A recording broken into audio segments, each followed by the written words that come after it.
Good morning po. Tayo po'y mag-aral ng salita ng Diyos, 2 Corinthians chapter 1 verses 3 and 4. Purihin natin ang Diyos at Ama ng ating Panginoong Hesukristo, ang mahabaging Ama at Diyos na pinagmumulan ng lahat ng kaaliwan. Inaaliw niya tayo sa ating mga kapighatian upang sa pamamagitan ng kaaliwang tinanggap natin sa Kanya, ay makatulong naman tayo sa mga nahahapis. Be an encourager. So sa panahon po natin ngayon, napakaraming tao po punong-puno ng discouragement.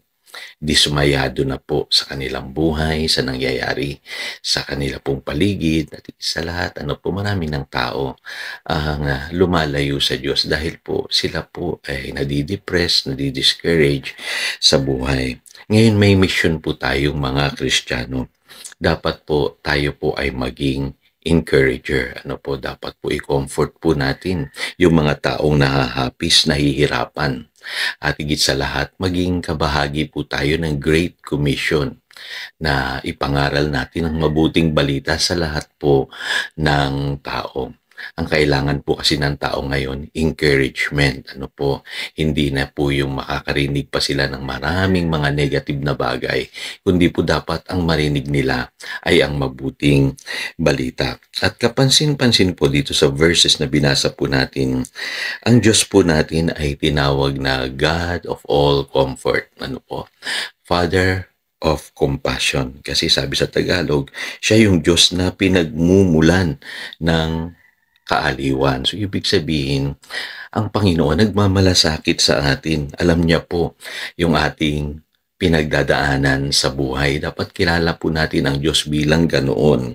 Sabi nga sa 1 Peter chapter 5 verse 7, cast all your anxiety on Him because He cares for you. Maaring siguro pagkakilala mo sa Diyos, para bang yung image niya ay nakakatakot, mapagparusa. Pero pagka binasa niyo po ang Biblia, may image po ang Diyos na nagsasabi na siya po ay punong-puno ng compassion. Siya po ay nagmamalasakit sa atin. Sabi nga sa Psalm 103, verse 13, as a father has compassion on his children, so the Lord has compassion on those who fear Him. Alam niyo po, makakapag-encourage lamang tayo ng ibang tao kung kilala natin ang Diyos na ini-encourage din tayo sa buhay na ito. Sa Kanya nagmumula yung comfort, yung kaaliwan. At marami sa atin, kaya natin naranasan yung mga pagsubok sa buhay, yung mga challenges, para din po, ma-share natin yung testimony natin sa ibang tao, kung paano natin na-overcome yung mga pinagdaanan natin. May purpose po yan kasi gagamitin ka ng Panginoon to encourage others. Kung paano ka kinomfort ng Panginoon, ganun mo rin i-comfort yung mga taong nangangailangan ng comfort. Kaya alam niyo po, bahagi po ng ating mission yung mag-encourage po ng ibang tao. Sabi sa Philippians chapter 2 verse 4, pag malasakitan ninyo ang kapakanan ng iba, hindi lamang ang inyong sarili. At ang sabi sa Matthew chapter 10 verse 8, freely you have received, freely give. Kung paano tayo inaliw ng Lord, kung paano tayo tinulungan ng Lord, kung paano tayo pinagpala ng Lord, kung paano tayo pinatawad ng Lord, kung paano naging generous ang Lord sa atin, dapat po gawin din natin ito sa buhay ng ibang tao. At ang nakakatuwa po dyan, ang sabi ng Proverbs 11 verse 25, ay a generous person will prosper. Whoever refreshes others will himself be refreshed.